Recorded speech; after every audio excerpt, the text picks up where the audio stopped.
Could you take this message of condolences from the Right Honorable Raila Amolo Odinga?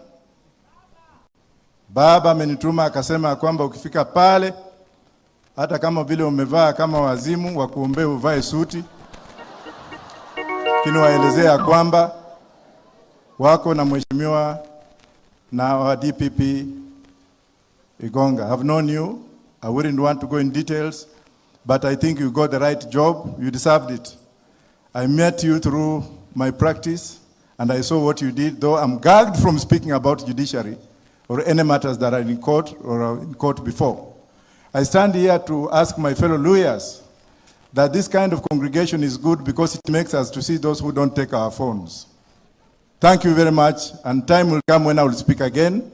Mine was just to come and attend this honorable funeral.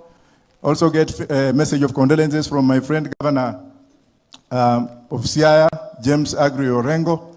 I was traveling to him to Yoma, but I excused myself to come here. Asanteni sana na Governor Baraza, asante. Ma MCS wote kama niliwakosea, munisamee, fanyeni kazi na Baraza. Asante sana.